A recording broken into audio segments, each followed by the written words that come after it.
नमस्ते दोस्तों, आज के इस क्लास में हम लोग मेंसुरेशन के अंदर सर्कल से रिलेटेड महत्वपूर्ण सवालों को करने वाले हैं। इन सवालों का एकदम छोटा सा कॉन्सेप्ट है और इस छोटे से कॉन्सेप्ट को अगर आप समझ लेते हैं तो ऐसे सवाल बहुत ज़्यादा जो पूछे जाते हैं आपके रेलवे के एग्ज़ाम में वो आपसे बहुत आसानी से बन जाएंगे। तो आज का ये क्लास पूरा देखिएगा, शुरू से अंतिम तक जुड़े रहिएगा क्लास में, एक एक चीज़ समझिएगा, है ना। यहाँ पर जो पहला सवाल दिया गया है बहुत बेहतरीन सवाल है। 150 मीटर व्यास यानी डायमीटर वाले एक वृत्ताकार मैदान के परितः का मतलब चारों ओर 3 मीटर की एक समान चौड़ाई वाले वृत्ताकार पथ यानी रास्ता का एरिया हमको निकालना है। ठीक है, हमारा जो सवाल है कुछ इस तरीके से समझिएगा। ये है दोस्तों अंदर वाला हमारा वृत्ताकार मैदान, है ना। तो इसका कोई ना कोई एक सेंटर होगा, ये मान लीजिए सेंटर है। अब इसके चारों ओर 3 मीटर चौड़ाई का, यहाँ पर ये जो चौड़ाई है ये कितनी है, 3 मीटर है। इस 3 मीटर चौड़ाई का एक रास्ता बना हुआ है चारों तरफ, है ना। हमको इस रास्ते का एरिया निकालना है। बताइए यहाँ पर जो इसका व्यास है यहाँ से लेकर यहाँ तक, है ना, जो डायमीटर है वो कितना दिया गया है आपका 150 मीटर दिया गया है।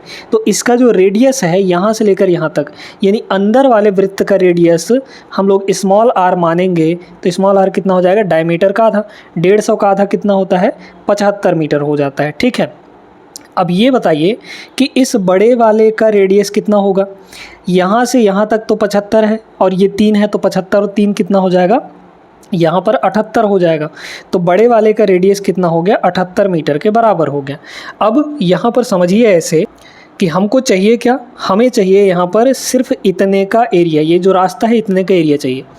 तो हम पहले बड़े वाले सर्किल का एरिया निकाल लेते हैं, उसमें से अंदर वाले सर्किल का एरिया घटा देंगे तो हमें सिर्फ रास्ते का एरिया मिल जाएगा कि नहीं। तो बड़े वाले का एरिया क्या होगा, अब सर्कल का एरिया का फॉर्मूला क्या होता है, पाई इंटू रेडियस का स्क्वायर। तो बड़े वाले के रेडियस कितना है, आर है, कैपिटल आर है, तो पाई आर स्क्वायर। इसमें से किसको घटा देंगे हम लोग, छोटे वाले का एरिया, यानी कि पाई स्मॉल आर स्क्वायर। ये हमारा रिक्वायर्ड एरिया आ जाएगा यहाँ पर जो हमको पूछा गया था, है ना। तो ये हो गया एरिया। अब बताइए कितना होगा, पाई हम लोगों ने कॉमन ले लिया, तो पाई अगर हमारा कॉमन आ जाएगा तो ये क्या बनेगा, r square minus r square, है ना, r square minus r square. तो r square minus r square क्या होता है, a square minus b square, वही वाला फॉर्मूला लगाइए। तो ये हो जाएगा एक बार प्लस यानी ए प्लस बी और यहाँ पर ए माइनस बी, इस तरीके से हो जाएगा। बस लगा दीजिए यहाँ पर। तो पाई आर प्लस आर करेंगे तो यहाँ 75 और 78, तो 75 दूना 150 और 3 आपका कितना हो जाएगा, 153 हो जाएगा। ये दोनों को जोड़ेंगे, फिर घटा दीजिए, तो इन दोनों को घटाना कितना आ जाएगा, 3। अब 3 तियाँ यहाँ पर 9 है, मतलब यूनिट डिजिट कितना आ जाएगा, 9 आएगा, 9 पाई, यूनिट डिजिट 9 पाई यहाँ है, यही आपका आंसर हो जाएगा। किसी में भी यूनिट डिजिट 9 नहीं दिख रहा है तो यही आपका डी ऑप्शन करेक्ट आंसर हो जाएगा। आई होप कि सभी लोग समझ गए होंगे इस सवाल को करना। इस टाइप के सवालों में इसी तरीके से आपको करना होता है, बाहर वाले के एरिया में से अंदर वाला के एरिया माइनस कर देना होता है। देखिए दूसरा सवाल, ये भी कुछ उसी टाइप का ही सवाल है। एक मैदान में एक वृत्ताकार रेसिंग ट्रैक बनाया गया है। यदि रेसिंग ट्रैक की बाह्य परिधि और आंतरिक परिधि का अंतर कितना है, यहाँ पर 33 मीटर है, तो रेसिंग ट्रैक की चौड़ाई कितनी होगी ये बताना है आपको। बहुत ध्यान से इसको समझिएगा, है ना। यहाँ पर एक वृत्ताकार रेसिंग ट्रैक बनाया गया है ना, तो यहाँ पर मान लीजिए कि ये आपका हो गया और इसी के बाहर ये आपका हो गया। तो ये वृत्ताकार रेसिंग ट्रैक यहाँ पर बनाया गया है, ये वाला पूरा ट्रैक है। इसका एक सेंटर भी होगा, ये हो गया सेंटर हमारा। ये जो स्मॉल रेडियस है ये आपका स्मॉल रेडियस और बाहर वाला रेडियस कैपिटल आर, है ना। तो ये बताइए हमें क्या बोला गया है कि बाह्य परिधि और आंतरिक परिधि यानी एक्सटर्नल सरकमफेरेंस और इंटरनल सरकमफेरेंस, ये एक्सटर्नल हुआ और अंदर वाला इंटरनल हुआ, इनका जो डिफरेंस है वो 33 मीटर है। तो सरकमफेरेंस का फॉर्मूला क्या होता है, 2 पाई आर होता है ना। तो बाहर वाला कितना हो जाएगा, 2 पाई कैपिटल आर और अंदर वाला कितना हो जाएगा, 2 पाई स्मॉल आर। इन दोनों का अंतर कितना गिवन है यहाँ पर, 33 मीटर के बराबर दिया गया है ना। ये हो जाएगा 33 मीटर। बस इसको सॉल्व करना है। हमें रेसिंग ट्रैक की चौड़ाई चाहिए, चौड़ाई मतलब ये वाला, तो ये कितना होगा, टोटल यहाँ से लेकर यहाँ तक आर है, कैपिटल आर, इसमें से स्मॉल आर को घटा देंगे तो ये जो रेसिंग ट्रैक की चौड़ाई आएगी ये क्या आ जाएगी, इस capital R minus small r होगा, यही हमको चाहिए। 2 पाई यहाँ से कॉमन ले लीजिए, तो 2 और पाई का मतलब 22/7 है ना। पाई का मतलब कितना हो जाएगा यहाँ पर, 22/7 हो गया, बोला भी है इसमें लेने के लिए। 2 पाई आ गया बाहर और यहाँ हो जाएगा r minus R. Equal to ये हो गया आपका 33। 11 से काट लीजिए, 11 दूना ये हो जाएगा 22 और 11 तियाँ ये हो जाएगा 33। अब बताइए, तो ये है 4, 7 उधर चला जाएगा, तो capital R minus small r होगा 7 तियाँ 21/4, है ना। ये 2 दूना 4 नीचे आ जाएगा, तो 4 पंचे 20 और बचा 1, 5 सही 1/4। Option number D is the correct answer. बहुत अच्छा सवाल था, सभी को उम्मीद करते हैं समझ आया होगा। अब इस टाइप के सवाल आएंगे तो आपसे बन जाएंगे। अगला सवाल ये रहा। अब इस टाइप के सवालों में दोस्तों आप लोग डायग्राम बनाने का झंझट मत करिएगा, समय जाता है उसमें। सवाल पढ़िए, सवाल से ही समझने का कोशिश करिए। यदि एक वृत्त की परिधि मतलब यहाँ पर सरकमफेरेंस 88/7 सेंटीमीटर है, तो उस वर्ग का परिमाप ज्ञात कीजिए जिसकी प्रत्येक भुजा की लंबाई दिए गए वृत्त की त्रिज्या के बराबर है। तो पहले वृत्त की त्रिज्या निकाल लेंगे और वृत्त की त्रिज्या वर्ग की भुजा के बराबर होगी, बोला गया है ना। तो परिधि आपको दिया गया है, यानी सरकमफेरेंस, तो सरकमफेरेंस का फॉर्मूला क्या होता है, 2πr होता है। और ये गिवन कितना है, 88/7, है ना। ये 88 यहाँ पर 7। अब आप क्या करिए, यहाँ पर पाई की वैल्यू रख दीजिए, है ना। तो कितना हो जाएगा, 2 इंटू पाई हो जाएगा हमारा 22/7 इंटू आर हो गया। 7 से 7 कटा और 22 दूना 44, 44 दूना 88, यानी कि 2 आ गया। तो रेडियस हमारा कितना हो गया, 2। और यही किसके बराबर होगा, वर्ग की भुजा के बराबर, ठीक है। अब उस वर्ग का परिमाप निकालना है। तो परिमाप क्या होता है वर्ग का परिमाप यानी कि बाउंड्री। तो एक साइड, अब चूंकि स्क्वायर है तो एक साइड 2 है, तो चारों साइड कितना हो जाएगा, 2 चौके 8 हो जाएगा, यानी कि 8, यहाँ पर 4a होता है परिमाप, तो यहाँ पर सीधे सीधे कितना हो जाएगा, 8 हो जाएगा। 8 metre is the correct answer. Option number C होगा, सेंटीमीटर में, है ना, क्योंकि ये सेंटीमीटर में दिया था। देखिए चौथा सवाल ये रहा, बहुत बढ़िया सवाल है। एक आदमी गोलाकार तालाब का चक्कर एक बार में ही पूरा करता है। यदि उसके एक कदम की लंबाई 44 सेंटीमीटर है तो वह तालाब का चक्कर 700 कदमों में पूरा करता है, तो तालाब का क्षेत्रफल कितना होगा। बहुत सुंदर सा प्रश्न है, बहुत बढ़िया प्रश्न। देखिए, एक चक्कर में कितना लगाएगा, उसकी सरकमफेरेंस के बराबर। एक चक्कर में कितना दूर चलेगा वो, सरकमफेरेंस के बराबर। अच्छा, तालाब का जो एक चक्कर है वो 700 कदम में पूरा करता है, और एक कदम, एक स्टेप की लंबाई यहाँ पर 44 है। एक कदम की लंबाई 44 सेंटीमीटर, तो टोटल वो कितना स्टेप चलता है, 700 कदम पूरा चलता है ना। तो ये मीटर में आ जाएगा दोस्तों, है ना। जैसे देखिए, ये इसको मीटर में बदलेंगे तो ये डिवाइड बाई 100 होगा, तो डिवाइड बाई 100 जब करेंगे तो ये 2 जीरो से 2 जीरो कट जाएगा। चलिए कर ही लेते हैं, ठीक है, ताकि आपको अच्छे समझ में आ जाए। तो ये मीटर में हो गया, और यहाँ पर 700, तो मतलब 44 × 7, 44 × 7 यहाँ पर ये मीटर, इतना मीटर हमारा टोटल जो एक चक्कर का लंबाई होगा। एक चक्कर की लंबाई का मतलब क्या हुआ, यहाँ पर वो परिधि के बराबर होगा, क्योंकि वृत्ताकार है, वो गोलाकार है ना। तो वृत्त का परिधि कितना हो जाएगा, 2πr। तो 2 की वैल्यू 22/7 सीधे सीधे रखिए, है ना, इंटू यहाँ पर r, ये हो गया। और यही है हमारा परिधि निकल कर आया है, 44 × 7 आया है, ठीक है। तो 22 दूना 44 से 44 घट गया, 7 7 49, यानी रेडियस की वैल्यू कितनी आ गई, 49 मीटर के बराबर आ गया। अब इसमें बोला जा रहा है तालाब का क्षेत्रफल निकालना है। तालाब का क्षेत्रफल क्या होता है यहाँ पर, बताइए, πr², है ना, क्योंकि सर्किल है तो सर्किल का एरिया कितना होगा, पाई का मतलब यहाँ पे 22/7 और इंटू r² यानी 49 × 49, 49 का स्क्वायर करेंगे तो 49 × 49 आ जाएगा। देखिए 7 से ये 7 बार में कट जाएगा। अब 7 नहीं हो 63, 3 दूना 6, इकाई अंक से नहीं बने क्योंकि 6 जो है 3 4 जगह है, तो इसमें लगा लीजिए ds, डिजिटल सम। कैसे लगाएंगे देखिएगा, ये 9 4 13, है ना, 13 का मतलब हो गया 4, इसका ds, इसका कितना हो जाएगा, 2 2 4 हो जाएगा। इसको देखिए, 4 7 28, 28 का मतलब हो गया 10, 10 का मतलब 1, और 1 चौके 4, तो इसका ds 4 आ गया। अब आपके ऑप्शन में देखिए ds कहाँ 4 होगा। पहली बात तो ये आपका आंसर नहीं होगा क्योंकि इकाई के अंक में 6 आ रहा था, तो ये वाला नहीं होगा। अब देखिए 5 और 4 मिलाकर 9, 9 को ख़त्म कर देते हैं, 7 और 6 हो जाएगा 13। एक सेकंड भाई, यहाँ पर भी गड़बड़ है, मतलब आपको पूरा ही करना पड़ेगा। देखिए यहाँ पर भी सेम वही चीज़ आएगा, ds आपका 4 ही आएगा, यहाँ पर भी ds आपका, यहाँ पे ds नहीं आएगा, तो मतलब इन दोनों ऑप्शन में से कोई एक हो जाएगा। इसके लिए हमको क्या करना पड़ेगा, पूरा ही करना पड़ेगा इसको, है ना।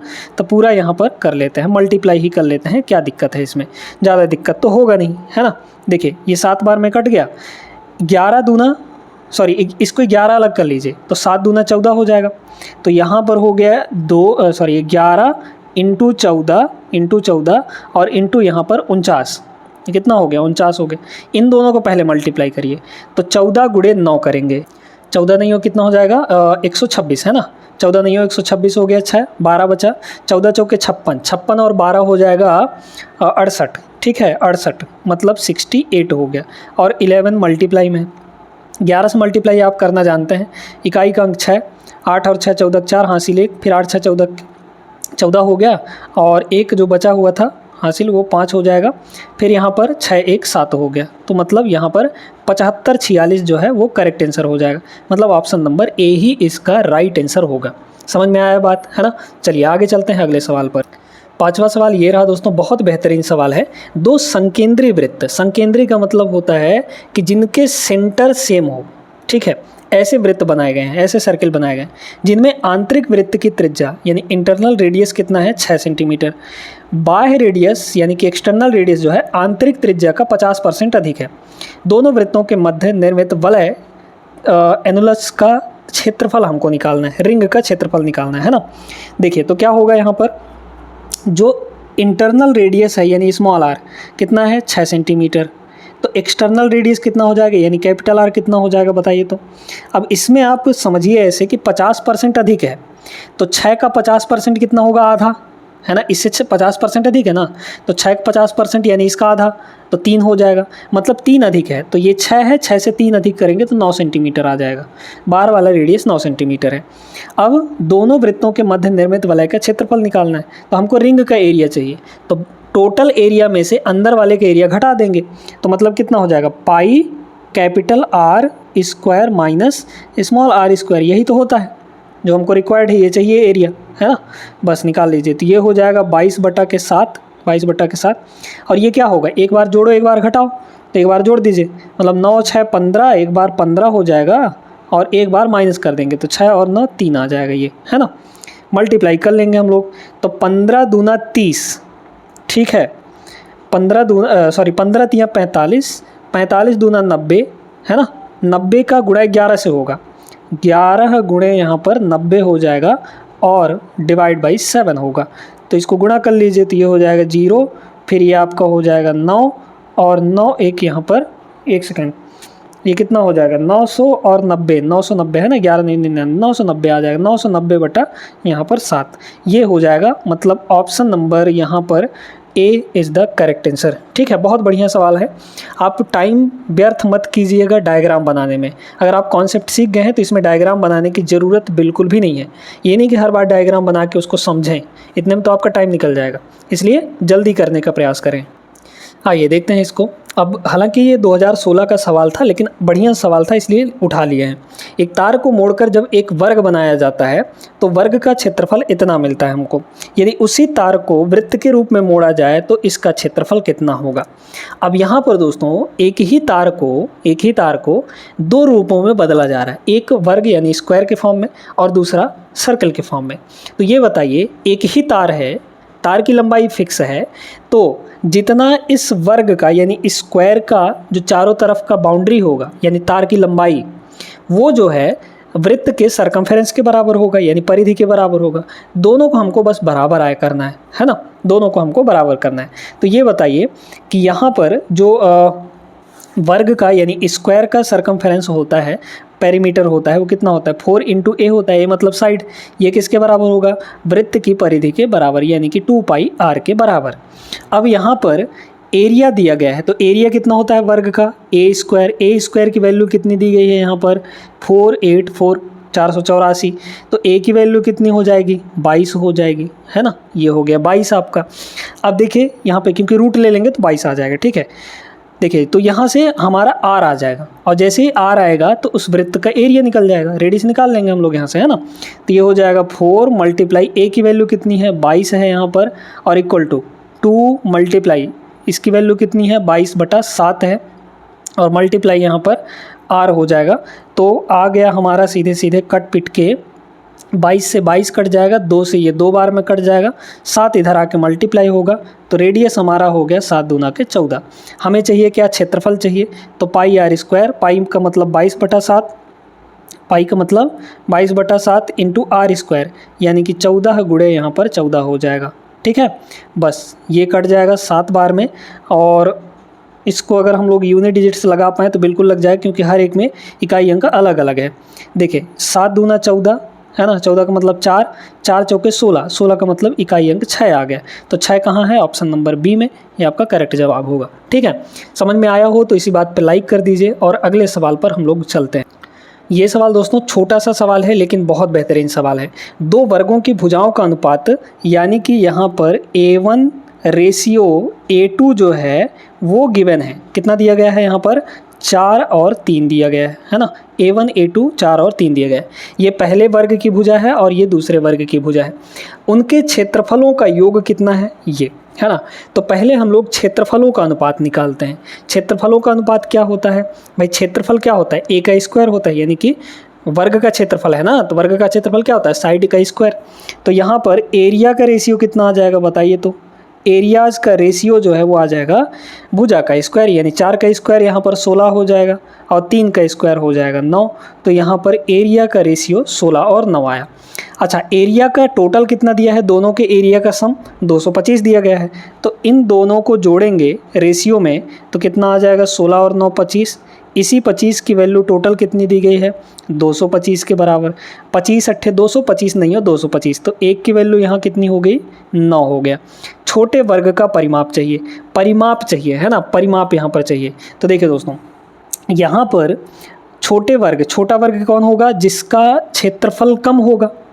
किसका क्षेत्रफल कम है? इसका वाला, क्योंकि ये 9 ही यूनिट है। तो 1 की वैल्यू 9, तो 9 की वैल्यू कितनी हो जाएगी? 81 हो जाएगी। मतलब A2 स्क्वायर जो है, A2 का स्क्वायर है ना, A2 स्क्वायर मतलब दूसरे वर्ग का एरिया वो कितना हो जाएगा? यहाँ पर 81 आया है। तो A2 की वैल्यू कितनी हो जाएगी? यहाँ पर 9 के बराबर हो जाएगी कि नहीं? अंडर रूट ले लेंगे तो। अब हमें उसका परिमाप चाहिए। परिमाप का मतलब क्या होता है? यहाँ पर पेरीमीटर। तो पेरीमीटर कितना होता है? 4 × A है ना, A का मतलब A2 हो जाएगा यहाँ पर। तो 9 × 4 यानी कि 36। तो 36 इज़ द करेक्ट आंसर। बहुत बढ़िया सवाल था, ऑप्शन नंबर ए इसका राइट आंसर होगा। चलिए अगले सवाल पर बढ़ते हैं। ये वाला सवाल देखिए, 2022 का सवाल है, RRB NTPC 21 का, है ना। उस वर्ग की प्रत्येक भुजा की लंबाई ज्ञात कीजिए जिसके प्रत्येक विकर्ण की माप यहाँ पर 10 सेंटीमीटर है। वर्ग यानी स्क्वायर के हर एक भुजा की लंबाई बराबर होती है, तो उसके जो दो विकर्ण बनेंगे यानी डायगोनल वो भी बराबर होंगे। तो डायगोनल जो दिया गया है वो 10 सेंटीमीटर दिया गया है।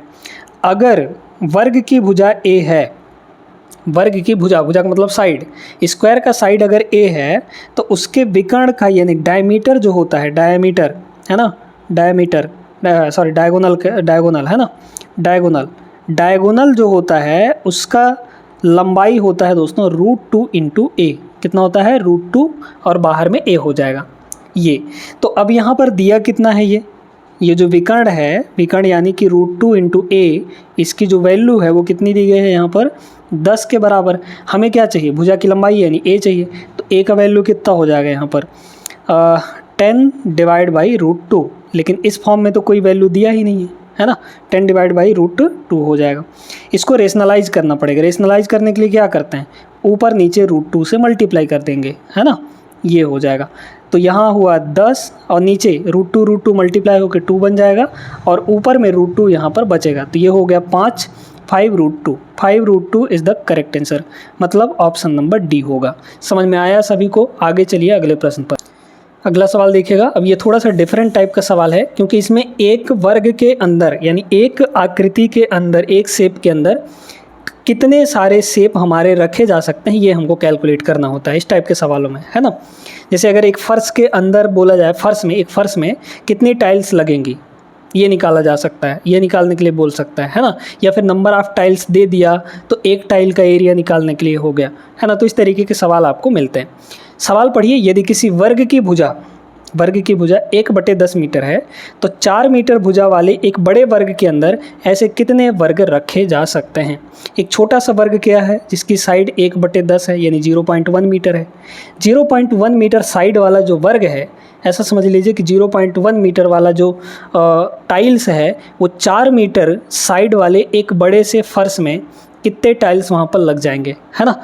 तो यहाँ पर दोस्तों जो अब ऐसे केस में क्या है, हमें अगर नंबर निकालना हो, यानी कि पता करना हो नंबर कितना होगा, तो हमेशा ध्यान रखना है जब एक के अंदर दूसरा समाहित होता है तो हमें ये देखना होता है कि किसके अंदर छोटे छोटे बैठे हुए हैं, तो बड़ा बनाएगा। तो ऊपर रखते हैं बड़े का एरिया, है ना, तो एरिया ऑफ बिग शेप, है ना, एरिया ऑफ बिग शेप, और नीचे होता है area of small shape, area of small shape, ये हो जाता है। बस इतना काम आपको करना है। अब जैसे जो वॉल्यूम वाले होते हैं, जैसे एक बड़ा सा कार्टून है ना, कार्टून है तो वो घनाभ के आकार का होगा, यानी क्यूबाइड होगा या फिर क्यूब होगा। तो उस घनाभ के अंदर छोटे छोटे कितने डिब्बे रखे जा सकते हैं, वहाँ पे भी n बोला जाता है ना।